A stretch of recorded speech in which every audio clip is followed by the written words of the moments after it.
What is up, everybody? Welcome to another edition of Drive for Show, DFS for Dough here on RotoGrinders. Happy to be with you as usual as we kick off the FedEx Cup playoffs this week. After an interesting tournament last week, I was on vacation the back half of the week, so I wasn't sweating golf as much as normal, but did manage to check the leaderboards after Friday and Saturday to get very tilted over Billy Horschel. I suppose I have to take my L on that, but we'll get to that throughout the show. Hey, he didn't win the tournament, so I don't know. But I was talking too much about Billy Horschel last week, and he at least put a little bit of egg on my face for it. But I am Justin Van Zuiden, STL Cardinals 84. Got Derek Farnsworth, aka Notorious, alongside. Noto, what's going on? Yeah, some frustration was expressed by you in our Slack. I just had to message somebody about it. So, yeah, I got it off my chest.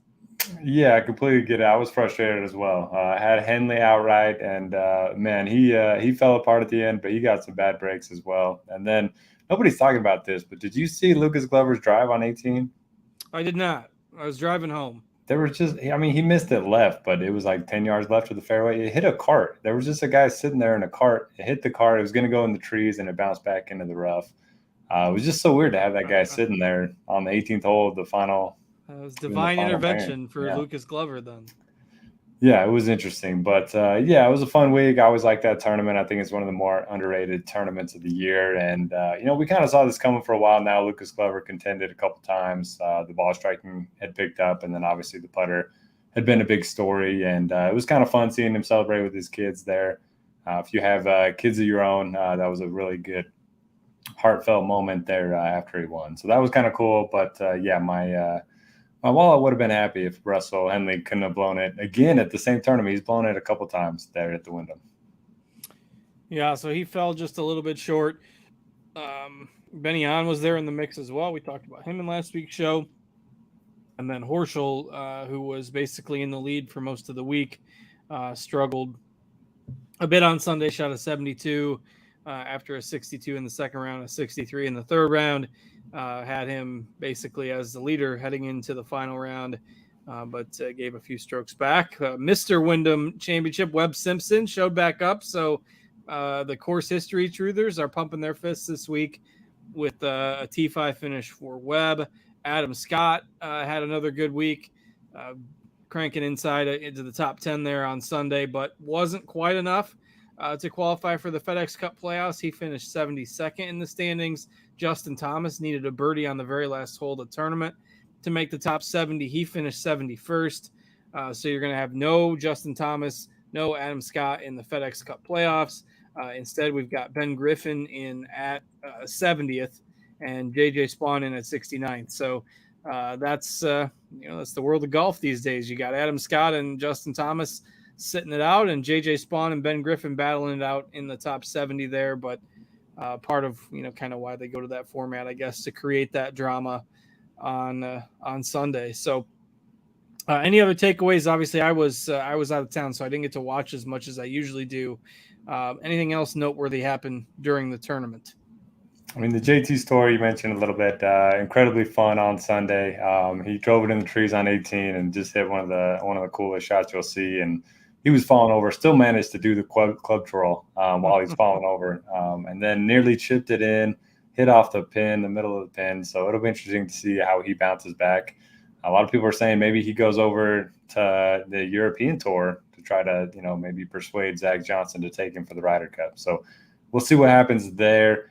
Mr. Gerg in the chat says Jaeger fading again on a Sunday. That wasn't great. He was on my showdown team, so that didn't help things.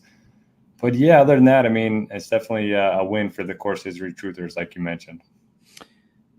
I saw some people talking about this late last night about Justin Thomas being on the Ryder Cup team for the team chemistry and whatnot. And we maybe talked about it a little bit on this show in the past editions, but there's just so many guys to choose from on the U.S. side that if you're going off of any form for the current year, other than just like here's a medal for your past participation, I just don't think objectively Justin Thomas belongs on the U.S. Ryder Cup team right now. I don't see how you put him in over whoever. I don't care whoever else is on the bubble that you would be leaving out for Justin Thomas. I don't think makes sense at this point. Yeah, I agree. I think whoever gets hot in the playoffs is probably going to have an edge there. Guys like Sam Burns, Morikawa, all kind of battling there. Maybe even somebody like Denny McCarthy, who was the ultimate shock last week. I mean, I definitely had my part in playing him up last week, but man, him at 36% in the big MME contest, that was some bad chalk looking back. Yeah, anytime you get to a number that high, unless it's like Scheffler is the only top guy playing or something like that, it's pretty tough. And Denny fell just a shot short of the cut line there on Friday. Wasn't ever really threatening it. I mean, it looks a little better than it was because he made an eagle on 5, which was his 14th hole, and then he birdied the last hole to be one short. But always kind of knew that the cut was going to get to -2 there. So he did not make it, and a few other kind of higher owned guys. He was the clear chalk. I was on Eckroat last week for a bounce back. That didn't work out. Chris Kirk, Hideki, a couple guys that have been, somewhat popular plays at various points over the summer that had really bad weeks as well. But that finalized the field for the FedEx Cup playoffs. Again, we're not starting with 125 in the playoff field this year. We're only starting with 70, and it's going to start at the FedEx St. Jude in Memphis, which has hosted the kind of first playoff event, or one of the playoff events, I guess, for the last couple of years, and will be the host for the top 70 in ties. The other thing that came out today, they teased it over the weekend, but the next year's PGA Tour schedule came out today. There's going to be, they're kind of changing around the elevated events. Some of them are going to have a cut of like top 50 in ties. Some of them aren't going to have a cut at all. I know that disappoints some of us DFS players that really, really like the cut line sweat, but they released the 2024 PGA Tour calendar, the full calendar this afternoon. So you can check that out if you want. We don't have to spend a lot of time here on that, but if you've got thoughts, feel free to throw them in. Otherwise, we can pivot to this week and start talking about the course in Memphis. Yeah, so no longer elevated events, they're signature events. Sorry, I apologize. Wrong term. You're going to need like a compass and abacus and also protractor, all those mathematical tools to figure out the schedule. Because there's just, the qualification criteria for the signature events, it's a trailing few weeks, and it's just crazy. Yeah, so it sounds like there's going to be 8 of them in total. 3 of them are going to have the cut, like you mentioned. It's going to be the 3 player-hosted tournaments, so the Arnold Palmer, the Genesis, and I can't remember the third one. And then the other ones, I mean, it's interesting to see Pebble be one of the signature events because that's always been, the Pro-Am. So it'll be interesting to see if they continue that or if they, scrap that. So they said, I read that they're going to still do the Pro-Am for the first 2 rounds, but the weekend is all Pebble? The professional. Yeah, I think so. The Pro-Am for the first 2 rounds, but the weekend is the pros only. And are we getting all 4 rounds of Pebble? I don't know that. I don't think that would be a big upgrade because that's one of the better courses on tour. I would think so because those events are only going to have like 70 to 80 golfer fields, so maybe they use 2. I don't know, but yeah, that's a good question. I don't think they addressed that in the release. And I heard some people saying the Players isn't going to have a cut, but I didn't see that anywhere. It's actually not one of the signature events, so I think that's still going to have a full field. But it'll be interesting. Hopefully they'll add more cuts as we go, and hopefully this will all work out. But it sounds like if you are in the top 50 or 70, whatever the cutoff is, that you can play in the fall, but you can't get FedEx Cup points in the fall. I don't know. What a weird setup this is. Yeah, it is. Everybody's starting with 0 points in January. And the points earned in the fall are just to determine status come January. Like I say, you need an abacus, a compass, a protractor, a dictionary, all those things to figure out what the schedule is going to be. We'll all learn it together as we go, but we'll take it 1 week at a time, and we'll have all the data in front of us when we get to each specific week. That's the good thing about DFS. We only have to worry about the 1 week, And so this week it's the top 70 for the first round of the playoffs. No cut for this event in Memphis. And we've got a course that we have seen before. This has been part of the playoffs, as I mentioned, the last few years. It was previously a regular PGA Tour stop. So what do we know about the course this week? Yeah, it's TPC Southwind, par 70. The measure is 7,243 yards. And this is the spot where Will Zalatoris picked up his first win. So one of my favorite venues. Just trouble everywhere. I mean, the fairways here very narrow, 20 yards wide, 29 yards wide on average. The greens here very small, 4,300 square feet on average. Water's in play on 11 holes. So this is one of those courses where it kind of favors guys that just keep it in play, minimize mistakes. We've seen Daniel Berger win here twice.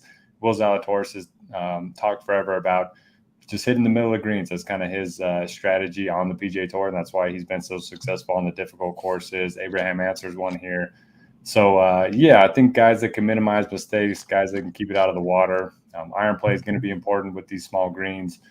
And obviously, course history, I think it should matter a little bit more than usual this week. But, it should be a fun event. The no cut isn't great. Or is there going to be a cut? I heard conflicting stories that it was top 50. I don't believe so. That's what they're going to next year for these designated events or whatever the heck they're called. Yeah. They're going some of the events that are going to have a cut are going to be like 70 to 80 in the field, and they're going to go to a cut of 50 and ties. But for the playoff event here, I don't think there's any change from the past. I don't think there's a cut this week. Yeah, that's what I thought. I could be wrong, but I'll search it. Yeah. Somebody said the PGA Tour site had one thing, and then another site had another thing. But top 50 will move on next week, and then the top 30 after that. And any additional thoughts on the course?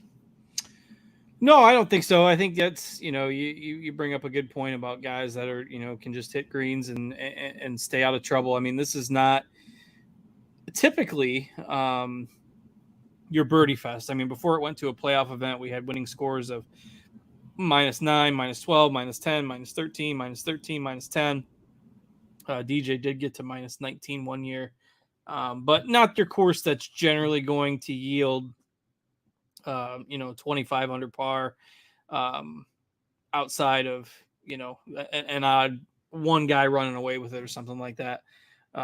Zalatoris was -15 for his victory. So, it's going to be a course that you got to be a little bit more patient.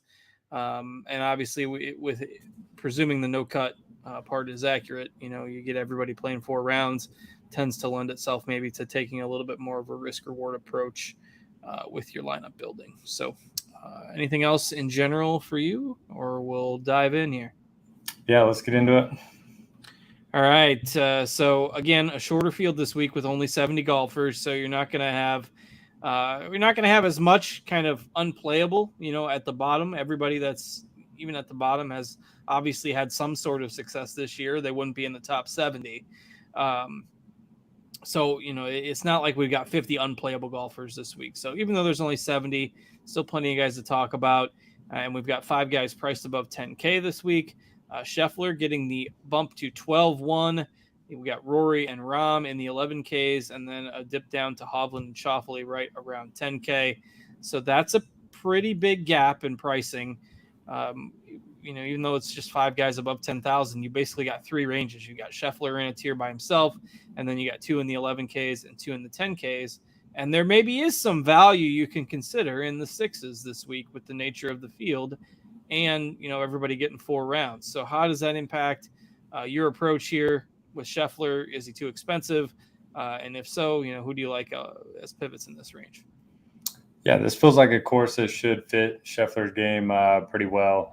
If you just look at his numbers, he's number 1 in this field in 2023 in bogey avoidance. He's also number 1 in greens and regulation. So it all just is going to come down to the putter. If he loses a couple of strokes, he'll have a chance to win. We've talked about it a lot. Like, he can win while not gaining strokes putting when the winning score is like 12 or 13 under. But if the winning score gets into the 20 under par range, he's going to have to make some putts. So I do like Scheffler. I'm not necessarily prioritizing him in my main lineup. But, I think he's certainly a strong play. He's got a couple top 15 finishes here as well. I love Rory.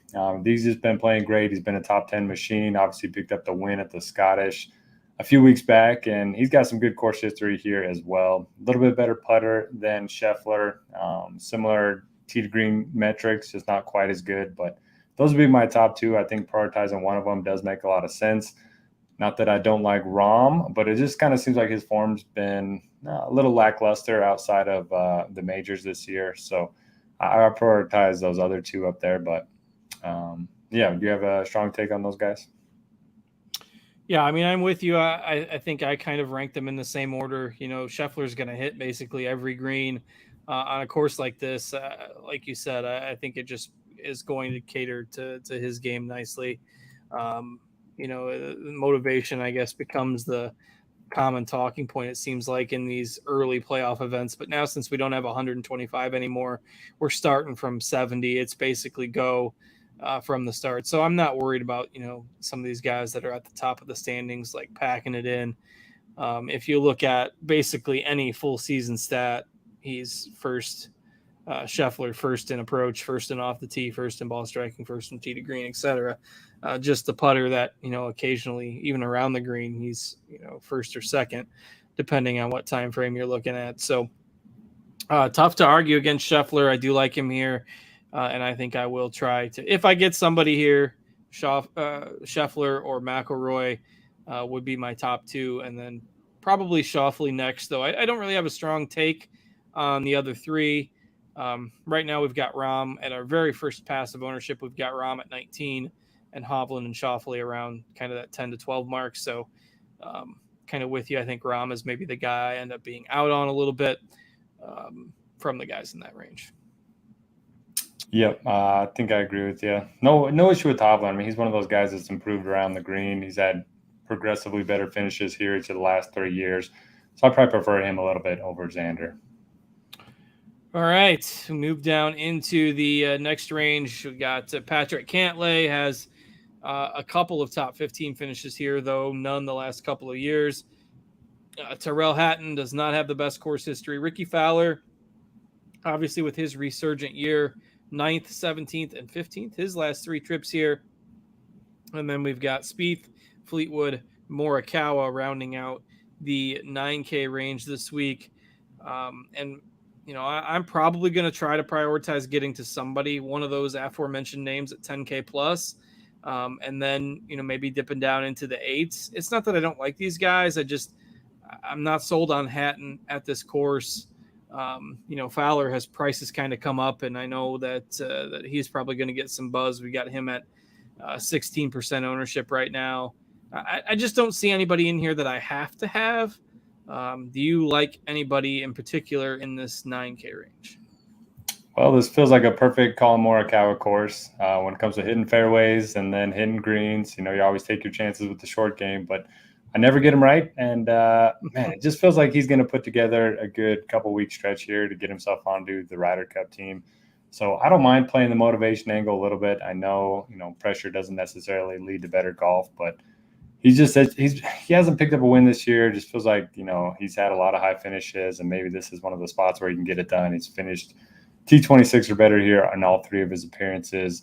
And then Patrick Cantlay, he has 4 wins between August and October the last 3 years. This is always the time where he comes alive. He always kind of disappoints in the majors, and he always makes a run in the playoffs. It's just what he does. So I wouldn't mind looking at him in tournaments if the ownership isn't going to be crazy, because I do think, Hatton and Ricky are going to garner some ownership, and probably Fleetwood as well. Yeah, I mean, Fleetwood feels like the safe option. Noto made my decision easy on what to do with Morikawa. So, if you I just said it sets up well. I don't know if I'm playing him yet. I'll let everyone know. But you like him, so it's the same difference. If you like him, it's the same difference.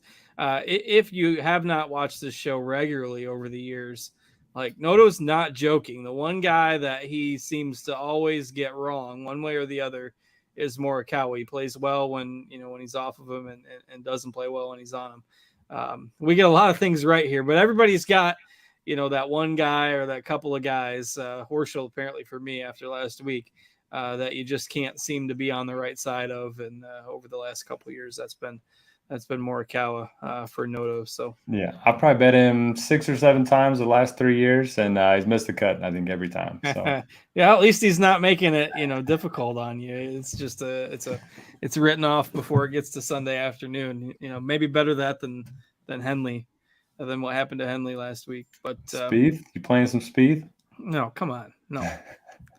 Nope, no Spieth for me. And, it seems like he's probably going to be the lowest owned guy in this range. I mean, if you're a Spieth truther, I don't know where his game is at. Seemingly on a week-to-week basis, you just don't know what you're getting with Spieth these days. He had that ridiculous run a few years back, and then he couldn't make a cut and was just horrible. And now kind of all of a sudden he's become a little bit more up and down on a regular basis. It's not this prolonged ups and prolonged downs with Spieth. So I'm not really sure what to make of that, but I almost never play him. So take that with a grain of salt.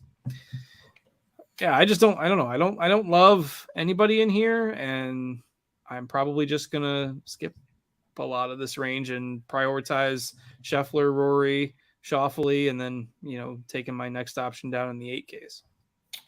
Yeah, I don't mind that approach at all.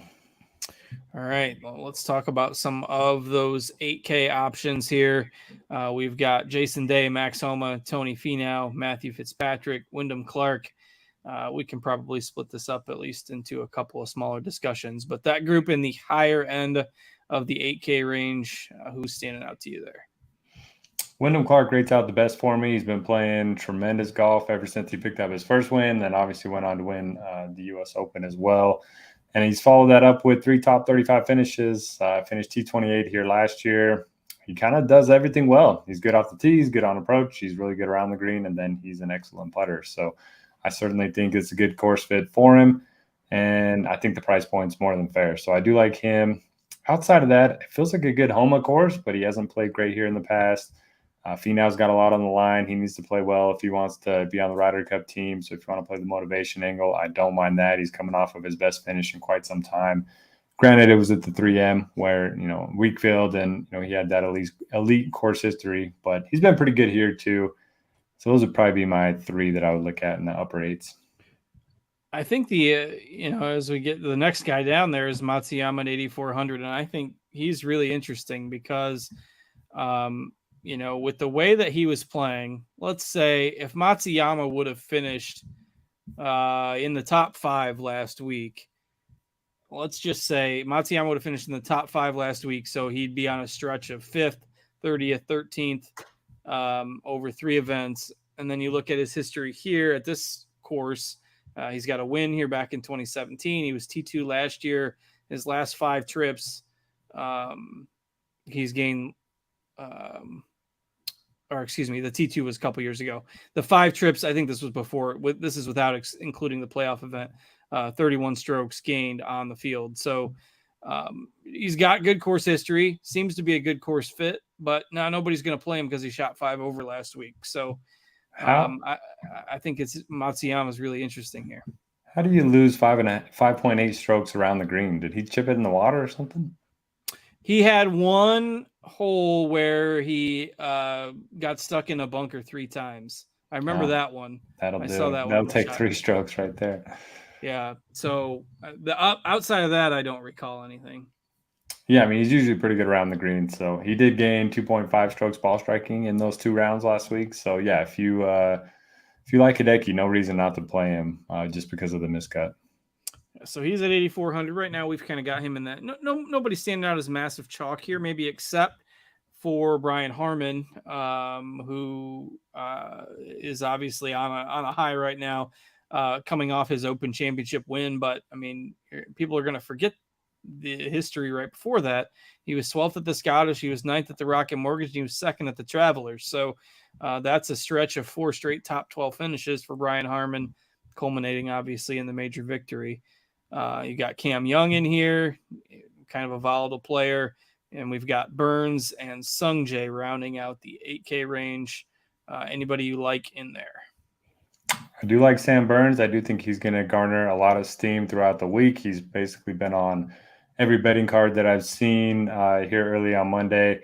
He played pretty well here the last 2 years with the 2nd and a 20th. I believe he lost in a playoff in 2021. And he's just he's been solid. He gained a bunch of strokes ball striking last week at the Wyndham, so I think he makes a lot of sense.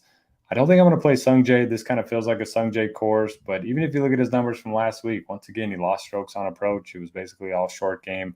So until he gets just a little bit better with the ball striking, I don't think I can go there. And then Cam Young, I'll just wait and see what his ownership ends up being. I think this could be an interesting spot for him. Another guy that probably needs a good couple weeks to secure a Ryder Cup spot. And we always talked about him and Will Zalatoris playing the same course as well. And obviously, Willie Z won here last year. Yeah, Young, you do get, if you get the, the benefit of the no cut format, because you could see him maybe shoot one really bad round, but a guy that, you're at least going to get 4 rounds from, and certainly he's going to be aggressive. So Matsuyama is going to be my favorite in that range, obviously for the reasons that I just mentioned.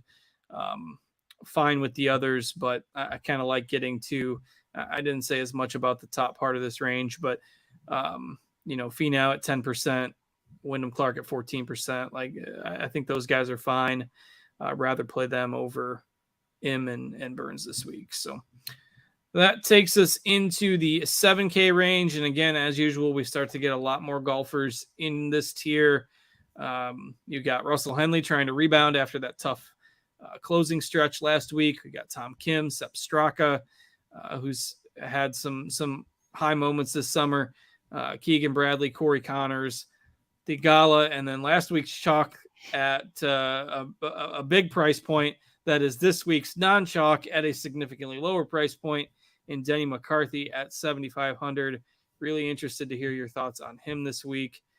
Benny On is at 7,500 as well, coming off of a strong week. So interesting range here, because you got guys that were in the mix last week in Henley and Benny On, and then you got McCarthy in here, and recency bias is a thing. So what do we do here?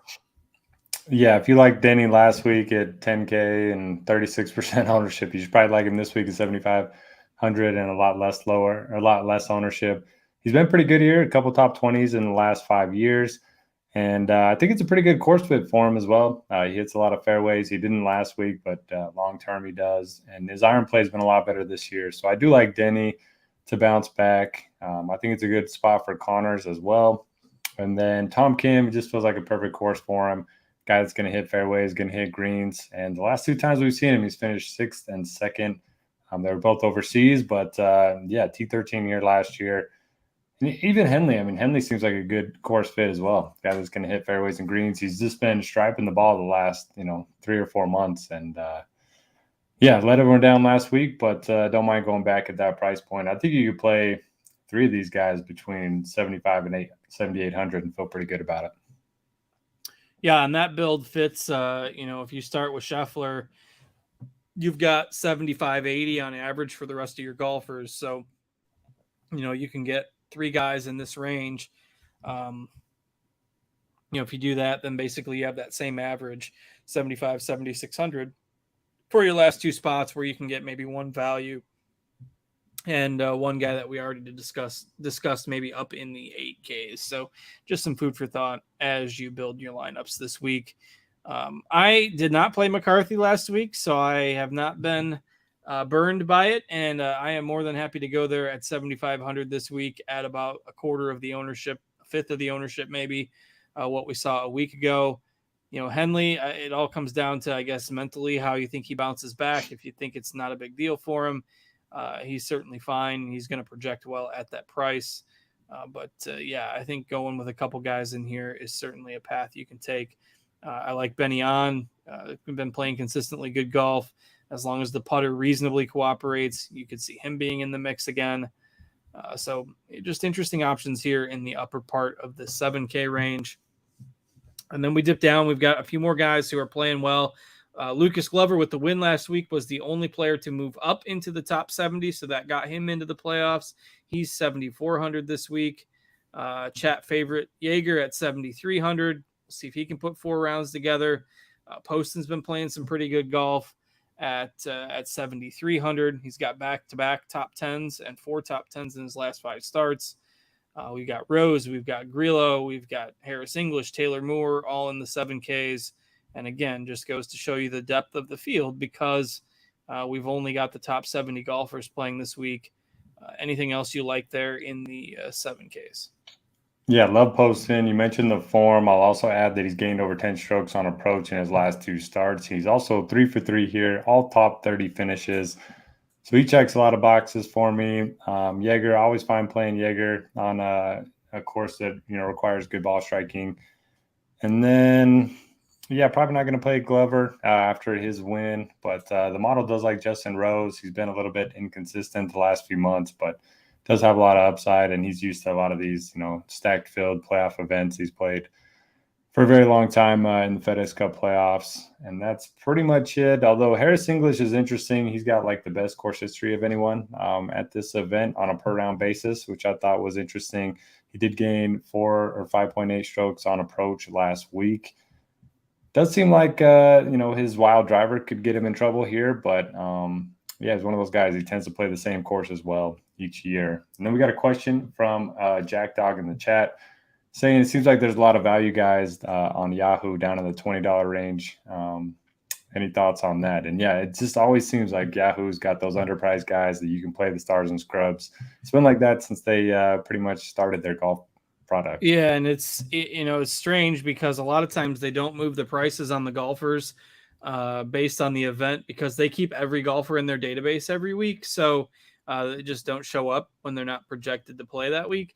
So a lot of times when you get these weaker field events, Yahoo has everybody underpriced. But now when you get these super strong field events, they're like forced to kind of adjust their pricing a little bit. So you always get those guys around $20 that you can play and help get those stars and scrubs, lineups in, which is certainly the case again this week. I haven't taken a deep dive into, their pricing. I'm going to try to pull it up now. We don't have our golf projections up yet for Yahoo, but I'm going to try to pull a contest up quick and see if I can't check that out. So here we go. A lot of times, there ends up being somebody so the guys like at $20, Eric Cole's been $20 forever. Taylor Moore's $20. Jaeger's $20. Benny On's $20. Todd's $20. Glover's $20.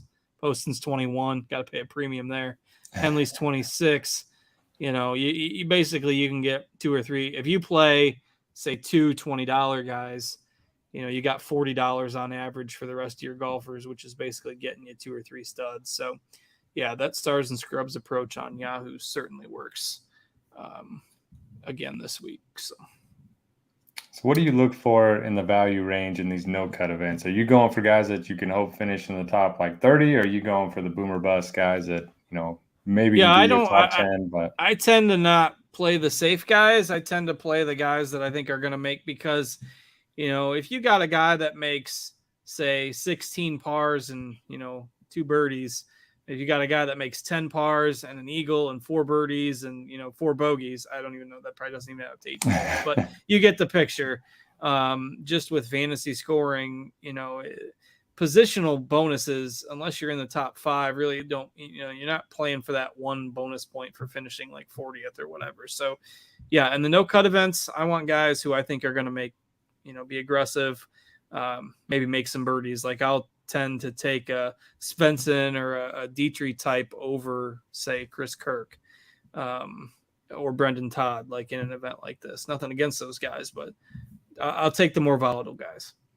That's my thoughts as well. But at the same time, you might get 4 rounds of really bad play rather than just 2. So and if you get 4 rounds, 4 rounds of really bad play, you just take your L and you move on. But interesting range here.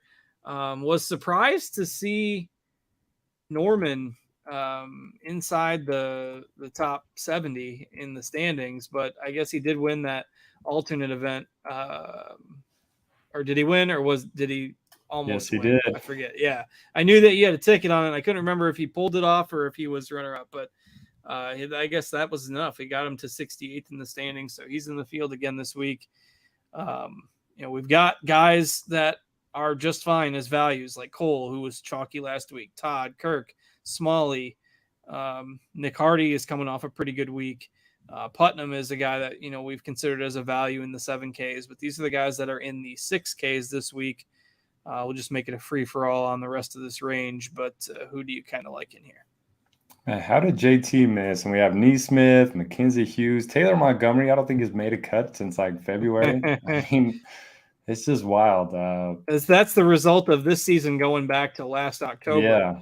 Yeah. That's not going to be the case going forward. If this was the new rules, Taylor Montgomery wouldn't be there. But with the old rules still in play for this season, last fall has saved Taylor Montgomery's bacon with the playoffs. Pretty wild. So he's going to be in all the big events next year too. Maybe he'll find some form. But the guys I like Brendan Todd. I know he's more of a safety guy than an upside guy, but he's shown some upside lately. Nearly won the John Deere T7 last week. And if you look at his, stats, it hasn't just been the putter. So he's gained at least 1.8 strokes on approach in 5 of his last 6 starts. Really good iron play from a guy that is typically known as just an accuracy putter guy. Don't mind going to Norman, like you mentioned. I like Svensson. He makes a lot of birdies. I like Smalley for that same reason. And then in the very bottom range, I don't mind looking at Andrew Putnam. He's been playing some really good golf. And if you look at the course history, 5th, 24th, 2nd, I don't mind looking at him at 6,400. He's been playing some really good golf. And the result last week would have been a lot better if he would have putted a little better. Yeah, I don't mind going down here, getting, one golfer to round out your lineups again with the no-cut event. Even somebody that tends to be a little bit more risk-reward, as I mentioned. Seamus Power fits that mold. Shank maybe fits that mold. He never used to, but he does these days. Dietrich, who I mentioned earlier, I think is fine. I don't think you want to go crazy down here because there's so much stuff to like in the 7Ks. But if you're going double stud at the top, like if you're trying to do a Scheffler plus Rahm build or something like that, you can certainly pick and choose your favorite down in this punt range. All right. Let's see. I think that takes us through the golfers. We can't do a 12-man snake draft tonight because there's only 70 golfers in the field. So we're going to have to do a 6-person snake draft. Producer Steve won it last week, so he's anxious to run it back. He didn't know that he won until, I told him right before the show, but I'm sure he was following intently and then, just forgot. But so we'll grab a $5 6-man snake draft on DraftKings. There's 2 right now that are 0 of 6. So I'm going to enter one of them so that I'm 1 of 6. And then you all know which ones to enter. So if you're not interested in the snake draft, obviously you can tune out, but appreciate you joining us as always. We will do a show next week for the second playoff event with 50 golfers. We probably won't do one for the Tour Championship, but if you like the show, feel free, leave us a thumbs up, subscribe to the YouTube channel. We appreciate that very much, and we'll see you next week. Thanks as always for listening. And for those of you that are sticking around, we're at 4 of 6 now in a $5 snake draft on DraftKings. We need 2 more willing participants to partake, and we will round out the show with a snake draft. So it'll be interesting to see how different the rosters look this week compared to last week. I know Steve got 6 guys through the cut with that 12 golfer snake draft last week. That's pretty impressive to get 6 guys through. So kudos to Steve. We are still at 4 of 6, so we need 2 more people to click that button and join the snake draft. So it won't take as long as the 12. Also, kudos to Micah Bedard, who writes our value play article. I think he's hit the winner in his value play article 4 weeks in a row. That's tough to do. So, check out that article this week. Nice. That's, to have a value winner 4 weeks in a row and then to peg that every time. That's impressive. All right, one more. We are full. And we've got Steve didn't even get in. Come on, Steve. Taking his money and running. He's taking his money and running. Noto, Tug Rules, Mr. Gerg, myself. It looks like it be Brian Yo. If you are watching, I think you're a new member. So to the weekly snake draft. So welcome. All right, I will share my screen momentarily here and we'll get going.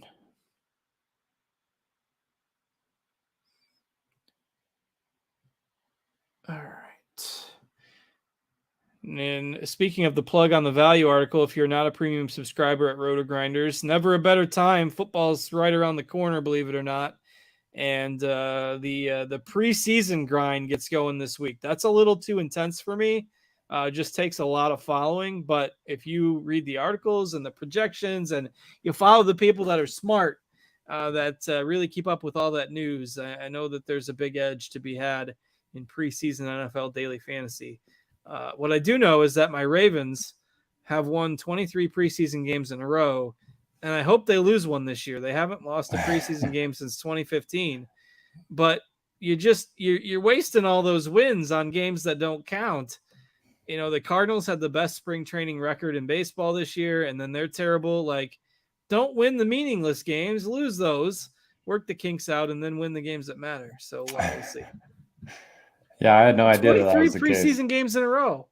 That's crazy. It's like that's a full undefeated season, and it dates back to 2015. So you're talking about different coaching staffs and different players and everything. It's just wild.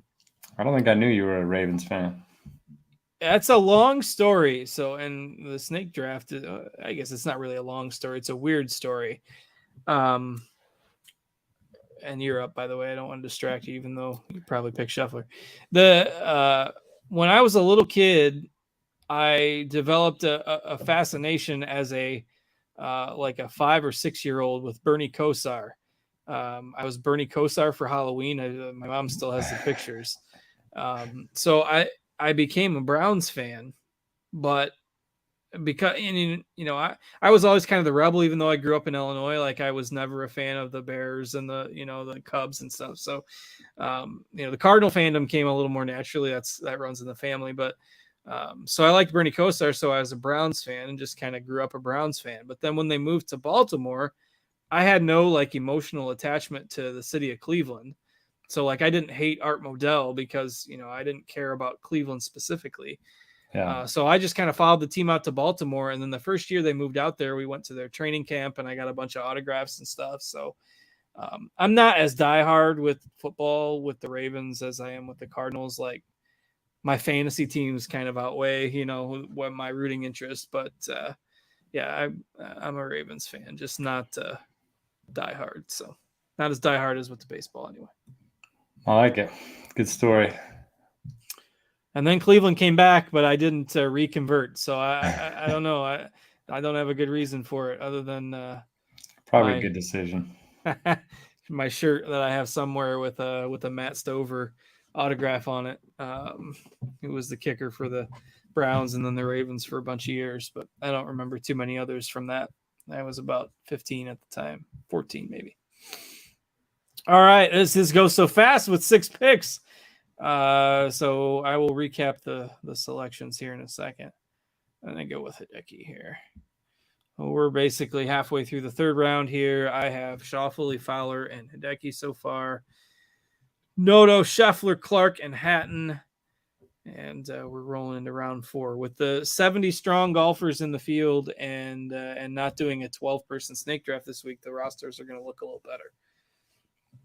Of the guys on the bubble for the Ryder Cup, who do you want to see on the team? I need to get the list. Let me get it all in front of me here. So like Keegan, Burns, JT, Morikawa. Finau. Where's Finau at? Finau would probably be my first one. He's hard not to like. Based on 2023 results, I don't see how Fowler is left out. Yeah, I think Fowler's going to be on. I'm sure he's the guy you're rooting for.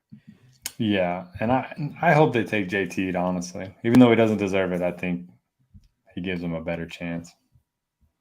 How? I can't take that path. I just don't. Spieth won't be able to win without him. What's Spieth going to do? So you think that there is a lot more to the chemistry pairing?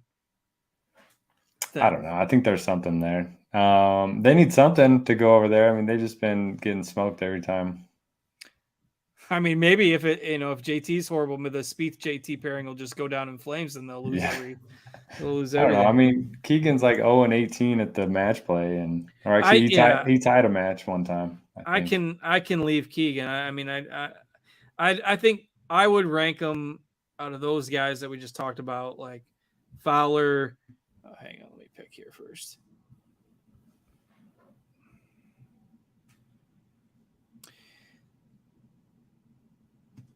Finau, Fowler, Morikawa, JT. About Bryson. We didn't talk about shot Bryson's like a 55 or something 58. on the LIV Tour. I mean, was that a legit course or it was Greenbrier where they used to have the. All right, so it's not like they were playing a Mickey Mouse course or something like that. It was lift, clean, in place, but But 58. they weren't playing like 350 yards par fours every hole or something like that. It was like the 6th best strokes gained performance in the last 20 years or something. So it was pretty impressive.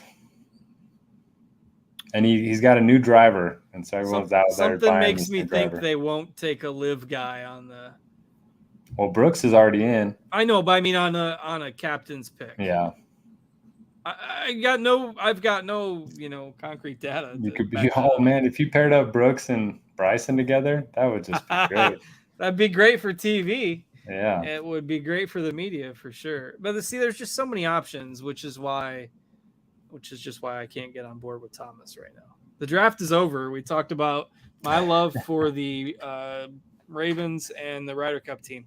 But it went so long last week with the draft. Scheffler, Clark, Hatton, Kim, Tom Kim, McCarthy, Smalley, and Rose for Noto.